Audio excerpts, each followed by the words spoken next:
Hi there, how you doing? So today I want to talk to you about this stuff, garden netting, and why I think this needs to be banned. So much so that I've started a petition on the UK government website and it was approved.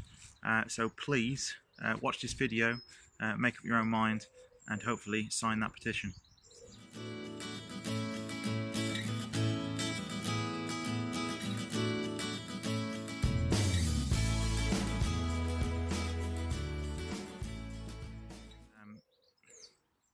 Just to clear this up, I'm not completely against garden netting for covering up crops. I just think there is better alternatives than this horrible plastic stuff that is available so cheaply in places like Poundland, Asda, Tesco's, Homebase, Wilkinson's. Over the years it's been probably in every store you can think of, and I'm not saying that I'm holier than thou. I will admit that I have used this in the past because when I started gardening it was a cheap alternative, but sadly I witnessed birds get tangled. I use this, but sadly I've witnessed birds get tangled in it. From that moment on my allotment, once I'd seen a bird die in this netting, I didn't want to use it ever again.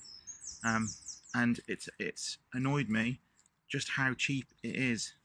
You can pick up rolls like this, which is the best part of 20 meters for £1 in some places. It's available everywhere. If you're a new gardener and you go to a garden centre, the chances are that this is the cheapest option. You're going to buy it, and it's so bad because it's almost impossible to stretch this tight. Open this packet. So the birds fly into it and they very easily get tangled up. It's just like discarded fishing line. It is horrible, horrible stuff. And we have alternatives now in gardening. We can use proper garden netting like pond netting, which is a fibrous material which you can pull really tight so the birds can't get tangled in it because they just literally bounce off it. We can use scaffold netting, which is woven so tightly that there's no way that the birds can get tangled inside it. There is so many alternatives other than this horrible, horrible stuff. It's also plastic and it's weak. It lasts one season and then all of that is wasted or discarded.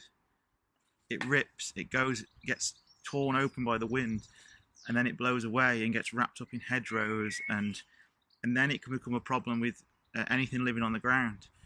I know people that have had hedgehogs caught in it. Pretty much anything can be caught in this. I wouldn't be at all surprised if in the past cats and other things have been caught in it, and once they're in it there's very little chance of them getting out without human help. And if you imagine a cat being stuck in that down an allotment for maybe 2-3 days before someone goes down and to their site and finds it. We don't need this anymore in the UK. We just don't need it. There's alternatives. We don't need it, seriously. And it's not just used in this form either, which is aimed at gardeners. It's aimed to be put in the way of wildlife. It's also on bird feeders. The same stuff is on bird feeders. That comes into direct contact with birds. Birds can get their feet caught in that. And also, once the bird, these are designed to be hung up in trees like so. Once the birds have pecked away at that, you're left with a piece of plastic hanging in a tree that anything can get caught in. Or again, it falls on the floor and animals get caught in it. It's a microplastic. Once this rips, look how easy I'm ripping this. Tiny bits of plastic that are going into the environment. And there's no need for it.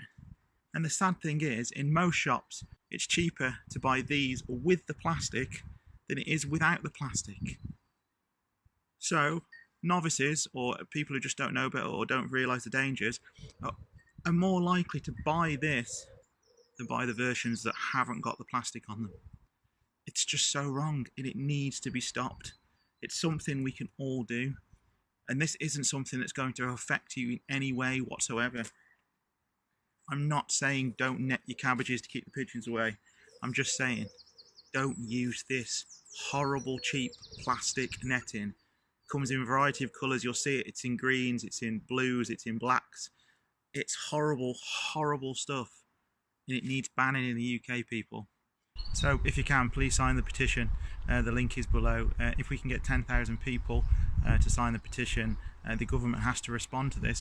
If we get 100,000 people, it will be debated in the Houses of Parliament. This is something we can do as gardeners which won't affect us at all, but it will have a massive impact on wildlife, on our allotments, in our gardens, on our farms, our small holdings, our homesteads, wherever we are. You know, we can do a little bit here, and we can stop companies selling this horrible, horrible netting. So please, sign the petition. Thank you very much. Take care.